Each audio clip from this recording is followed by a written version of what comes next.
নমস্কার বন্ধুরা, সুস্মিতার গল্পের চ্যানেলে আপনাদের স্বাগত। আমি আজকে শ্রীমতী সুচিত্রা ভট্টাচার্যের লেখা একটি ছোট গল্প পড়ে শোনাচ্ছি। গল্পটির নাম মধ্যবিত্ত। বন্ধুরা, যদি ভালো লাগে গল্পটা প্লিজ প্লিজ প্লিজ আমার চ্যানেলটাকে সাবস্ক্রাইব করে দেবেন। গল্পটা ভালো লাগলে একটা লাইক অবশ্যই করতে ভুলবেন না। সাবস্ক্রাইব এবং লাইকের জন্য আপনাদের অসংখ্য ধন্যবাদ। তো চলুন শুরু করি আজকের গল্প মধ্যবিত্ত, লেখিকা সুচিত্রা ভট্টাচার্য। বাড়ি ফিরে ধরাচুরো ছাড়ছিল শুভেন্দু। বুধবারটায় বড় কাহিল দশা হয় তার। কলেজ ছুটির পর 3 ব্যাচ টিউশনি থাকে, 2টো অনার্সের ব্যাচ। শুধু নোট দিলেই হয় না, জনা 15 ছেলের সাথে বকতেও হয় বহুক্ষণ।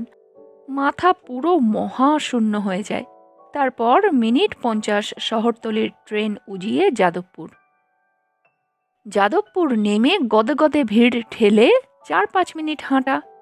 এরপর কি আর শরীর চলে? অর্চনা ড্রয়িং রুমে কেবল টিভির সিনেমায় মগ্ন। ঝিমলির মাস্টারমশাই এসেছেন। মেয়ে পড়ছে পাশের ঘরে। শব্দ তাই কমানো আছে টিভিতে, তবু মাঝে মাঝে মৃদুমন্দ বাজনা শোনা যায়, গানের কলিও। পর্দা সরিয়ে উকি দিচ্ছে সরস্বতী। নতুন কাজের মেয়ে। রাত দিনের ফাইফরমাস খাটার জন্য মাস খানেক হলো জোগাড় করা গেছে শালির দৌলতে। রায়দিঘি না রায়চক কোথায় যেন বাড়ি। বছর 10-11 বছর বয়স মেয়েটার। শ্যামলা রং, মুখখানি ভারী ফুটফুটে। শুভেন্দু হ্যাঙ্গারের শার্ট টাঙাতে টাঙাতে বলল, কিরে, কিছু বলবি? তুমি চা খাবে মামা? কে করবে, তুই? মেয়েটা ফিক করে হাসল। আমি চা করতে শিখে গেছি। বাহ, তুই তো খুব কাজের হয়ে গেলি রে। আমি গ্যাস জ্বালানোও শিখে গেছি, নেবাতেও পারি। সরস্বতীর লাজুক উচ্ছ্বাসে মজা পেল শুভেন্দু। দিব্যি বুলি ফুটে গেছে মেয়েটার। মনে হচ্ছে এবার অর্চনার কপাল ভালো। মেয়েটা বোধহয় টিকেই গেল। ওফ, প্রথম কদিনেই মেয়ে নিয়েও যা ভোগান্তি গেছে। সকাল নেই সন্ধে নেই, সারাক্ষণ দরজার আড়ালে গিয়ে ফ্যাঁচ ফ্যাঁচ কান্না। খেতে দিলে কাঁদে, শুতে বললে কাঁদে, টিভি দেখতে ডাকলেও কাঁদে। সে এক যন্ত্রণা। অর্চনা তো একসময় ঠিকই করে ফেলেছিল, মেজদির বাড়িতে ফিরিয়ে দিয়ে আসবে সরস্বতীকে। যার নারী ছেঁড়া ধন, সে এসে বাবা ফেরত নিয়ে যাক দেশে। সুখের চেয়ে স্বস্তি ভালো। না, শহরের জল বাতাসের গুণ আছে। শুভেন্দু আলগোছে ঘড়ি দেখল, 9টা বাজতে 10। 10টার টিভি সিরিয়াল শেষ না হলে খেতে বসা হবে না। এখন এক কাপ চা খাওয়াই যায়। স্মিত মুখে বলল, ঠিক আছে কর, দেখিস গ্যাস সাবধানে জ্বালাস। সরস্বতী প্রায় উঠতে উঠতে চলে যাচ্ছিল। কি মনে করে তাকে ডাকল শুভেন্দু। বলল, দিদির মাস্টারমশাইকে জলখাবার দেওয়া হয়েছে? হ্যাঁ, মামি অফিস থেকে ফেরার সময় মিষ্টি এনেছিল। মিষ্টি? 42 বছরের অল্প ভুঁড়ি হওয়া পেটে আলগা হাত বোলালো শুভেন্দু। এক মুহূর্ত ভেবে বলল, হ্যাঁ রে সরস্বতী, তুই ওমলেট বানাতে পারিস? ওমলেট? হ্যাঁ, ডিম ভাজা। বোকা বোকা মুখে দুদিকে ঘাড় নাড়ল সরস্বতী। ইস, এত সিম্পল কাজটা এখনো শিখিসনি? শুভেন্দুর মুখে আফসোসের শব্দ। খুব সোজা রে, ডিমটাকে ফেটিয়ে গুলে একটু নুন দিয়ে ভাজতে হয়। সসপ্যানে 1 চিমটি তেল দিয়ে নিবি। তেল গরম হলে ডিম ছাড়বি। সঙ্গে একটু পেঁয়াজ কুচি, লঙ্কা কুচিও দিতে পারিস, না দিলেও চলে। সরস্বতী মন দিয়ে শুনছে, কিন্তু কিছু বুঝছে বলে মনে হয় না। শুভেন্দু হেসে ফেলল। থাক, তুই বরং আমাকে 2টো বিস্কিট দিস। মিষ্টি বিস্কুট না নোনতা বিস্কুট? নোনতা। সরস্বতী চলে যাচ্ছিল, আবার তাকে ডেকেছে শুভেন্দু। আমার তোয়ালেটা ওই বাথরুমে আছে তো রে। এক পলক ভেবে সরস্বতী বলল, না তো, যমুনা মাসে কেচে দিয়েছিল, বারান্দায় শুকোতে দিয়েছি, এনে দেব? উহু, চা করার আগে ওটা একটু বাথরুমে রেখে দিয়ে যা, কেমন? 90 ডিগ্রি ঘাড় হেলিয়ে চলে গেল সরস্বতী। বৈশাখ চলছে, প্রখর বৈশাখ। রাত 9টাতেও দিনের তাত মরেনি। শুভেন্দুর গা হাত পা চিটচিট করছিল। কদিন ধরে হিউমিডিটিও বেড়েছে বটে। পাখার হাওয়া গায়ে লাগে না, সারাক্ষণ বিজবিজে ঘাম। প্রতি গ্রীষ্মে নিয়ম করে ঘামাচি বেরোয় শুভেন্দুর। চুলকে চুলকে গা লাল হয়ে যায়। ভাগ্য ভালো এবছরটা আক্রমণ শুরু হয়নি। শুভেন্দু স্নানে গেল। বছর 3 হলো ফ্ল্যাটটা কেনা হয়েছে। বড় নয়, আবার খুব ছোটও নয়, মাঝারি মাপের। সিঁড়ি প্যাসেজ সব ধরে 760। 2 রুম, ড্রয়িং, ডাইনিং। 3 জনের সংসারে এর থেকে বেশি আর কি লাগে। ঘর দুটো মোটামুটি বড়ই, বাপ মার 12-13, মেয়ের 12-12। বসার জায়গাটা নিয়ে একটু মন খুঁত খুঁত আছে অর্চনার, আর একটু ছড়ানো হলে ভালো হতো। তা সব কি আর মনের মতো হয়? ডাইনিং স্পেসটা বেশ কায়দার, এল শেপের। বসার জায়গা থেকে খাওয়ার টেবিল দেখা যায় না। বাড়ির একটা আব্রু থাকে। ব্যালকনিটাও যথেষ্ট চওড়া, লাইন দিয়ে সেখানে টব রেখেছে অর্চনা। বাথরুম দুটো। শুভেন্দুর ঘরের লাগোয়াটা বড্ড ছোট, তৃপ্তি করে স্নান করা যায় না। রাত বিরেতে শুধু কাজে লাগে। মাথার ওপর শাওয়ার থেকে বৃষ্টিধারা ঝরবে, হাত পা ছড়িয়ে দাঁড়িয়ে প্রতিটি রোমকূপে শুষে নেওয়া যাবে জলকণা, তবেই না সুখ। স্নানের পর ঘাড়ে গলায় হালকা পাউডার থুপে অর্চনার পাশে এসে বসল শুভেন্দু। নিচু স্বরে জিজ্ঞাসা করল, মাস্টারমশাই আজ কখন এসেছেন? রঙিন পর্দায় বিরহের দৃশ্য চলছে। মহীশূরের বৃন্দাবন গার্ডেনে গান গেয়ে গেয়ে কাঁদছে নায়িকা। একই গানের পরের লাইন মুম্বাইয়ের জুহু বিচে বসে গাইছে নায়ক। যুগল অশ্রুতে পর্দা প্রায় ভিজে যায়। অর্চনা বিরহ থেকে চোখ সরালো না, বলল, 7:45। অনেকক্ষণ পড়াচ্ছেন তো আজ? 1.5 ঘন্টা তো পড়ানোরই কথা। তা ঠিক, তবে এই তো সবে নতুন ক্লাস শুরু হলো। অর্চনা ঘুরে তাকালো। ঝিমলির এখন ক্লাস 9। স্যার গোড়ার দিকে লুজ দিলে পুরো মাধ্যমিক ঝরঝরে হয়ে যাবে। সরস্বতী চা বিস্কুট নিয়ে এসেছে। কাঁচ বসানো বেতের সেন্টার টেবিলে কাপলেট রাখলো সাবধানে। অর্চনা ভুরু কোঁচকালো। কিরে, মামাকেই শুধু চা দিলি, আমাকে দিবি না? ছোট্ট করে হাসল সরস্বতী। তোমারও করেছি, আনছি। চা খাচ্ছে দুজনে। সরস্বতী টিভির একদম সামনেটায় গিয়ে বসল মেঝেতে। ঘাড় উঁচু করে তাকিয়ে আছে পর্দার দিকে, চোখ স্থির। পিছন থেকে শুভেন্দু হাসতে হাসতে বলল, কি দেখছিস রে সরস্বতী? টিভি। টিভি তো বুঝলাম, টিভিতে কি দেখছিস? সরস্বতী শরীর মোচড়ালো। টিভি। হা হা হেসে উঠল শুভেন্দু। অর্চনা বলল, খুব টিভি দেখার নেশা হয়েছে মেয়ের। শুভেন্দু বলল, বেশ চাম্পুও হয়ে উঠেছে। কি রকম? দেখলে না, বলতে হলো না, ঠিক 2 কাপ চা করে ফেলেছে। বুঝে গেছে মামা চা খেলেই মামি খাবে, অথবা মামি খেলে মামা। অর্চনা ঠোঁট টিপে হাসল। এসব দেখতে তো ভালোই লাগে, শেখাতে কম পরিশ্রম করতে হয়। শুভেন্দু ফুট কাটল। সে তো পরিশ্রম হালকা করার জন্য পরিশ্রম। তাই একটু চেষ্টা করে দেখো না, বুঝবে গাধা পিটিয়ে ঘোড়া করা কত কঠিন। হয়ে যাবে, 1 মাসে যথেষ্ট প্রোগ্রেস হয়েছে। 1 মাসে মেয়েটার চেহারাটাও কত চকচকে হয়ে গেছে দেখেছ? হওয়াটাই তো স্বাভাবিক। পেট ভরে খেতে পাচ্ছে, ভালো মন্দ খাওয়া, তেল মাখছে, সাবান মাখছে। দেশে কি আর এসব জুটত? মেজদি বলছিল পরের বোনটাকেও নাকি ওর মা কাজে লাগিয়ে দেবে। একটা ভালো বাড়ি খুঁজছে। ভাবো একবার, কতটা হেল্পলেস অবস্থায় পড়লে একটা মা তার বাচ্চা বাচ্চা মেয়েদের লোকের বাড়ি খাটার জন্য পাঠায়। চা শেষ করে শুভেন্দু সিগারেট খুঁজছে। সরস্বতীকে ডাকলো, এই, ঘর থেকে আমার সিগারেট দেশলাইটা এনে দে তো। দৌড়ে ঘর থেকে সিগারেট দেশলাই এনে দিল সরস্বতী। অর্চনা বলল, যা, কাপ ডিশগুলো নিয়ে যা, ধুয়ে রাখ। দেখিস বাবা, ভাঙিস না যেন। অতি সন্তর্পণে কাপ ডিশ নিয়ে চলে যাচ্ছে সরস্বতী।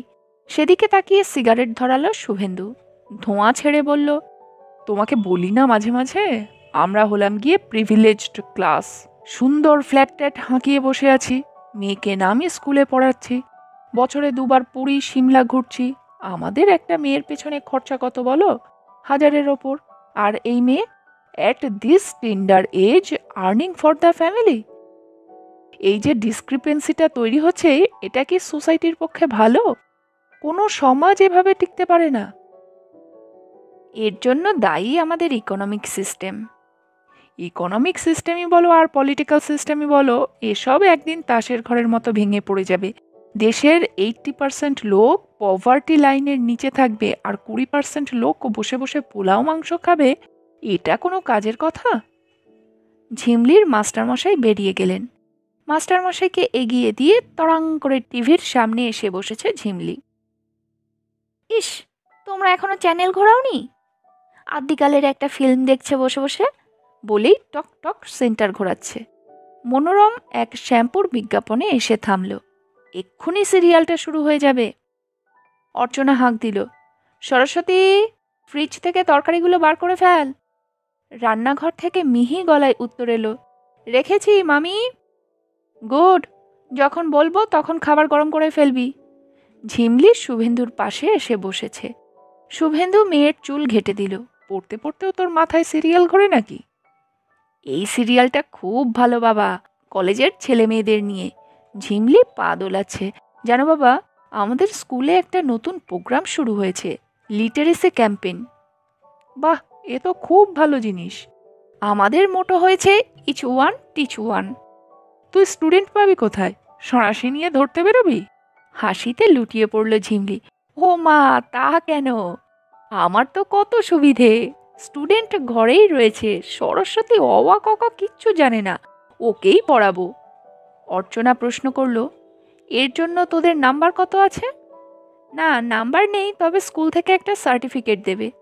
অর্চনার সন্দিগ্ধ চোখে তাকালো। স্কুল কি করে বুঝবে তুই সত্যি সত্যি পড়িয়েছিস? আমাকে প্রুফ দিতে হবে।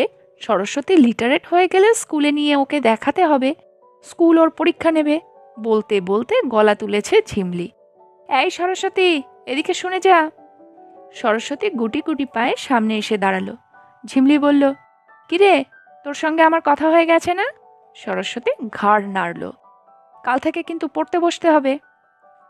আবার ঢক করে ঘাড় নাড়ল সরস্বতী। ঝিমলি বলল, বাবা, আমাকে কাল কিছু টাকা দিও তো, ওর জন্য কয়েকটা এলিমেন্টারি বই কিনতে হবে, স্লেট, পেন্সিল, খাতাও। মেয়ের কথা শুনতে শুনতে মুগ্ধ হচ্ছিল শুভেন্দু। গর্বিত দৃষ্টিতে অর্চনার দিকে তাকালো, যেন বলতে চাইল, এই না হলে আমার মেয়ে। নগণ্য ওই গরিব মেয়েটাকে লেখাপড়া শেখানোর কথা মনে এসেছে ঝিমলির। এর থেকেই বোঝা যায় ঝিমলির মধ্যে মানবিক গুণের বিকাশ হচ্ছে। ঠিক ঠিক। দরাজ গলায় শুভেন্দু বলল, কত টাকা লাগবে তোর? নিয়ে নিস। খাতার ডাই নিয়ে বসেছে শুভেন্দু। বিয়ে পরীক্ষার খাতা। গরমের ছুটির মধ্যেই ইউনিভার্সিটি পাঠিয়ে দিয়েছিল, এখনো দেখা হয়ে ওঠেনি। হেড এক্সামিনার তাড়া লাগাচ্ছেন, সামনের সপ্তাহের মধ্যে খাতা জমা দিতে হবে। 300 খাতার জঙ্গল সাফ করতে 3 দিন কলেজ থেকে ছুটি নিয়েছে শুভেন্দু। একগোছা খাতা শেষ করে শুভেন্দু আর মোড়া ভাঙল একটা। ঘড়ি দেখল 4:15। তার মানে দুপুরের ঘুম দিয়ে উঠে 1 ঘন্টায় মাত্র 7টা খাতা দেখা হলো। খুবই মন্দ গতি। এভাবে চললে পরশুর মধ্যে এই পাহাড় নামবে মনে হয় না। আরেকটা বান্ডিল খুলল শুভেন্দু। চালসে চশমা খুলে বাইরের দিকে তাকালো। বৃষ্টি পড়ছে তো পড়ছেই, ঝমঝম ঝমঝম। আষাঢ় মাসটা শুকা গিয়ে এবার গোটা বর্ষা যেন শ্রাবণে এসে চাঁক বেঁধেছে। বিকেল হলেই এখন ঘন অন্ধকার, তাকালেই মাথা ধরে যায়। চশমা আবার চোখে লাগিয়ে শুভেন্দু খাতায় ঝুঁকল। একটা হাঁকও পারল সঙ্গে সঙ্গে। সরস্বতী, এই সরস্বতী, কিরে, আমায় চা দিবি না? চিকন গলায় জবাব ভেসে এলো, দিচ্ছি মামা, এই অঙ্কটা করে নি। খাতায় লাল পেন্সিল চালাতে চালাতে শুভেন্দু চেঁচালো, 5 মিনিট পরে অঙ্ক কষলে তোমার মহাভারত অশুদ্ধ হয়ে যাবে না, আগে আমায় চা দাও। 3 মিনিটে চা এসে গেল। খাটের পাশে চা রেখে চুপটি করে দাঁড়িয়ে আছে সরস্বতী, দেখছে মামাকে। খাতার ওপর চশমা রেখে শুভেন্দু চায়ে চুমুক দিল। হালকা গলায় জিজ্ঞেস করল, কি দেখছিস রে? ঝট করে খাতায় বসানো নম্বরের দিকে আঙুল তুলে দেখালো সরস্বতী। শুভেন্দু হাসল, পড়তে পারিস ওটা? বলতো কত? 7। ঝিমলির বাংলা ভালো আসে না, সব কিছুই ইংরেজিতে শেখাচ্ছে। ভালো, রায়দিঘির মেয়ে কনভেন্ট এডুকেশন পাচ্ছে। শুভেন্দু আরেকটা নম্বরের দিকে আঙুল দেখালো, এটা কত? 6। শুভেন্দু পরীক্ষকের ভঙ্গিতে প্রশ্ন করল, দুটো যোগ করলে কত হয়? 7 + 6। মাথা চুলকাতে চুলকাতে কর গুনছে সরস্বতী। ভীতু মুখে বলল, 13। তুই তো যোগ দিতে শিখে ফেলেছিস রে। সরস্বতী অধবদন। শুভেন্দু মুহূর্তের জন্য ভাবল, মেয়েটাকে দিয়ে পরীক্ষার খাতার নম্বর যোগ করিয়ে নিলে কেমন হয়? নিজেরও সময় বাঁচবে, মেয়েটাও যোগে আরও পক্ক হয়ে উঠবে। ঝিমলি মেয়েটার পিছনে খাটছে খুব। মেয়েটারও বেশ মাথা আছে। শুভেন্দুরও কি ঝিমলিকে একটু সাহায্য করা উচিত? বেশি ভুলভাল করলে খাতা স্ক্রুটিনির সময় কথা উঠবে। কাপলেট মেয়েটার হাতে দিয়ে শুভেন্দু বলল, তুই কিন্তু কাজে গন্ডগোল করে ফেলেছিস সরস্বতী। কেন মামা? বলছি না তোকে খাতা দেখার সময় আমার ঘন্টায় ঘন্টায় চা চাই? আমি কখন ঘুম থেকে উঠেছি? সরস্বতী আবার অধোবদন। ঘড়ি দেখে রাখ, ঠিক আবার 1 ঘন্টা পর। ঘড়ি দেখানোটা অর্চনা শিখিয়েছে। দেওয়ালের কোয়ার্টার্স ঘড়ির দিকে তাকিয়ে সরস্বতী বলল, এখন 4:25, তার মানে আবার 5:25 চা খাবে, তাই তো? ইয়েস, 5:30 যেন না হয়। ঘাড় হেলিয়ে চলে যাচ্ছিল সরস্বতী। ডাকলো শুভেন্দু, এই, তুই আমাকে বিকেলের জলখাবার খাওয়াবি না? দিদি স্কুল থেকে আসুক, দই চিড়ে মেখে দেব। অহ, দই চিড়ে? শুভেন্দু সিগারেট ধরালো। আর কিছু নেই ঘরে? ফ্রেঞ্চ টোস্ট খাবে মামা? সরস্বতীর চোখ জলজল করে উঠল। ওই যে ডিমে ডুবিয়ে পাউরুটি ভাজে, আমি শিখে গেছি। শুভেন্দু বিস্মিত চোখে দেখল সরস্বতীকে, ভুরু নাচালো। তোকে তো কাল্টিভেট করতে হচ্ছে রে, আর কি শিখেছিস? সরস্বতী লজ্জায় নুইয়ে গেছে। শরীর মুচড়াতে মুচড়াতে একের পর এক তার শিক্ষার বর্ণনা করে চলেছে। এখন সে ডাল সাতলাতে পারে, বেগুন পোড়াতে পারে, এ থেকে জেড অবধি লিখতে পারে, পেঁয়াজ কুচি আর পোস্তদানা দিয়ে আলু সেদ্ধ মাখতে পারে, 1 থেকে 100 গুনতে পারে, রুটি সেঁকতে পারে, যোগ করতে পারে, আলু পটল ডিম মাছ সব ভাজতে পারে, আকার ইকার উকার পড়তে পারে, মামি যেখানে যা সাজিয়ে রাখে সেরকমটি বজায় রেখে ঝাড়াঝুড়ি করতে পারে। শুধু এখনো সে ঝোল তরকারিটা রাঁধতে পারে না, যুক্তাক্ষর পড়তে পারে না, বিয়োগটা করতে শেখেনি, এই যা। ফিরিস্তি শুনে শুভেন্দু থ। মাত্র 3 মাসে এত উন্নতি! শিক্ষার সুযোগ পেলে এইসব মেয়েও কি তরতর করে এগোতে পারে। টিউটরের গুণ তো আছেই, তবে এই মেয়ের নেওয়ার ক্ষমতাও কম নয়। শুভেন্দু হাসতে হাসতে বলল, এমন দিনে কি খেতে ভালো লাগে জানিস? মুড়ি আর গরম গরম তেলে ভাজা, আলুর চপ, বেগুনি, পেঁয়াজি। সরস্বতীর মুখ শুকিয়ে গেল। নত মুখে বলল, আমি তো ওগুলো শিখিনি মামা। দূর, তুই ভাজবি কেন? দোকান থেকে কিনে আনবি। চিনিস দোকান? হ্যাঁ, ওই তো চায়ের দোকানের পাশে ভাজে, নিয়ে আসবো? গুছিয়ে আনতে পারবি তো? সেদিন আমার সিগারেট আনতে গিয়ে 20 পয়সা কম এনেছিলি। দাও না তুমি, আমি ঠিক পারবো। রান্নাঘরে কাপ ডিশ রেখে দৌড়ে ফিরে এসেছে সরস্বতী। মন দিয়ে শুভেন্দুর অর্ডার নোট করে নিল মস্তিষ্কে। তারপর ছাতা নিয়ে লাফাতে লাফাতে বেরিয়ে গেল। শুভেন্দু সরস্বতীর যাওয়াটা দেখছিল। ঝিমলির পুরনো একটা ছোট হয়ে যাওয়া সালোয়ার কামিজ পরেছে মেয়েটা। পিছন থেকে কি বড়সড়ই না লাগছে। কে বলবে মাসটারেক আগেও এই মেয়ে অপুষ্টিতে শীর্ণ প্যাঙাশে মেরেছিল। পলকা গর্ব নিয়ে চোখে চশমা লাগালো শুভেন্দু। ডুবলো খাতায়। উফ, এখনো এত পাহাড়! পাশ কোর্সের খাতা তো, চোখ বোলাতে বোলাতে গড় বসিয়ে যাবে নাকি?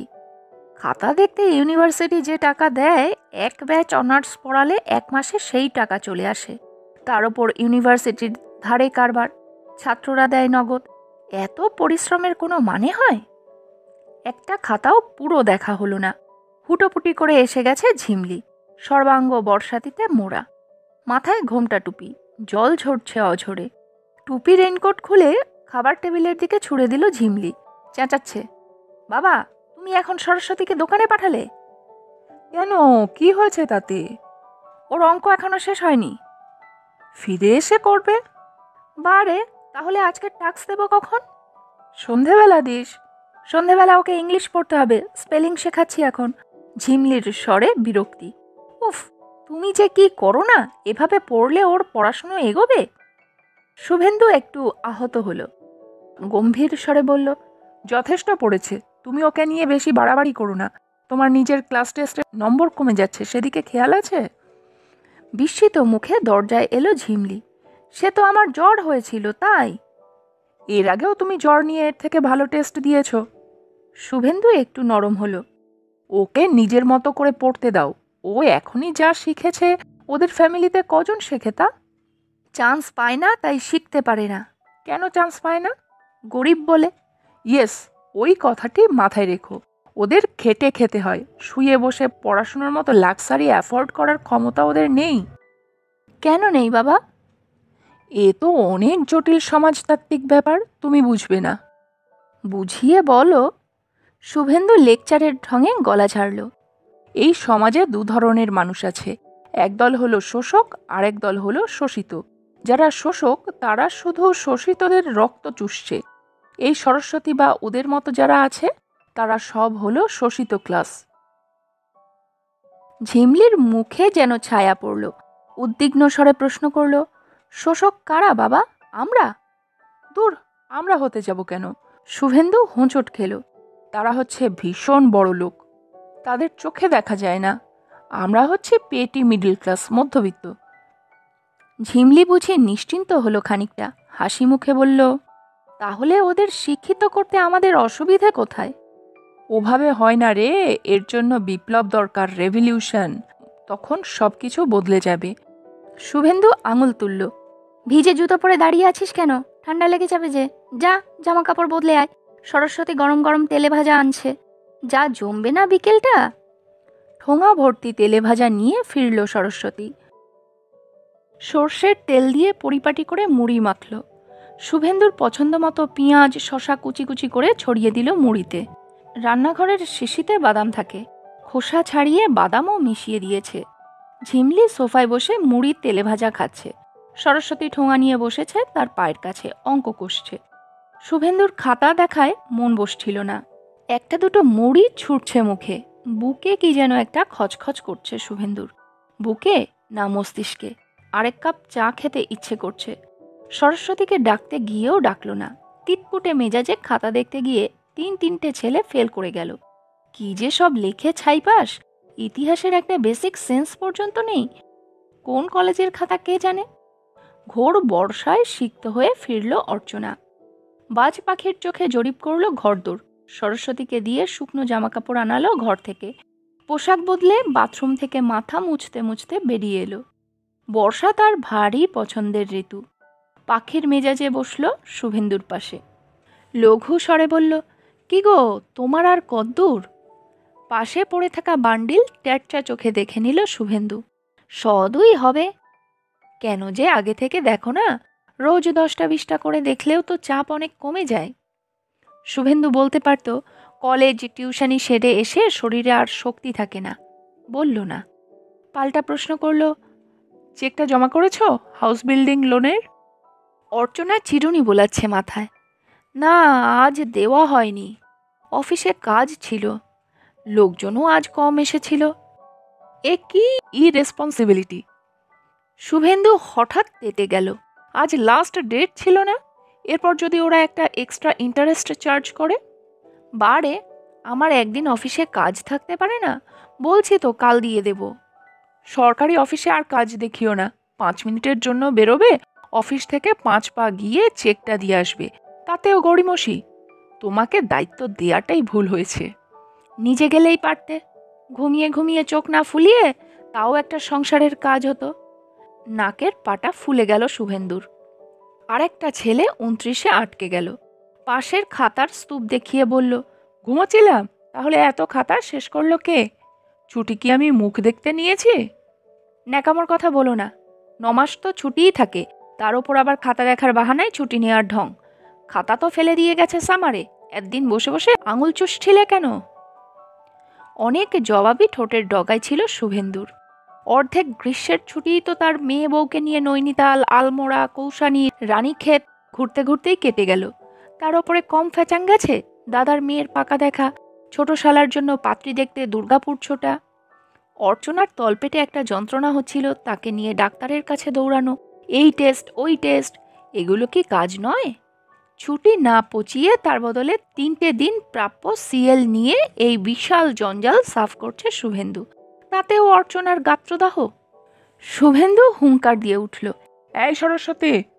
পড়িমড়ি করে ছুটে এসেছে মেয়েটা। সভয়ে দেখছে মামা মামিকে। শুভেন্দু কড়া গলায় বলল, আমাকে আবার কটার সময় চা দেওয়ার কথা ছিল? ঘড়ি দেখে মাথা নামালো সরস্বতী। ভুল হয়ে গেছে মামা, দিদি বলল আগে অঙ্ক করে দেখাতে। অঙ্কের নিকুচি করেছে, যাও চা করো গিয়ে। মামি অফিস থেকে ফিরেছে, তাকে জলখাবার কে দেবে? ঘাড় ঝুলিয়ে চলে গেল সরস্বতী। পিছনে পিছনে অর্চনাও গেছে রান্নাঘরে। রাত্রের আটা মাখা হয়নি বলে সেও খুব বকেছে মেয়েটাকে। শুভেন্দু শুনতে পাচ্ছিল। আবার খাতা দেখায় মন দিল শুভেন্দু। হঠাৎই কিসের ছায়া পড়ল গায়ে, অথবা পড়ল না। শুভেন্দুর মনে হলো পড়েছে। শুভেন্দু চমকে তাকালো। দরজায় ঝিমলি। কেমন চোখে যেন একটু দেখছে বাবাকে। দু চোখের ভর্ৎসনাতে কি বলতে চায়। পুজোর ছুটির পর সবে কলেজ খুলেছে। কলেজ কোচিং সেরে শুভেন্দু বাড়ি ফিরে দেখল অর্চনা মুখ হাঁড়ি করে বসে আছে ড্রয়িং রুমে। টিভি বন্ধ। ঝিমলি মাস্টারমশাইয়ের কাছে পড়ছে। সরস্বতীকে দেখা যায় রান্নাঘরে। শুভেন্দুর মেজাজটা বেশ শরীফ আজ। 4 মাসের এরিয়ার দিয়ে কড়কড়ে 1300 টাকা হাতে পেয়েছে। ইউনিভার্সিটির রেজাল্টও বেরিয়েছে কাল। শুভেন্দুর প্রাইভেটের সবকটা ছেলেই ভালোভাবে অনার্স পেয়ে গেছে।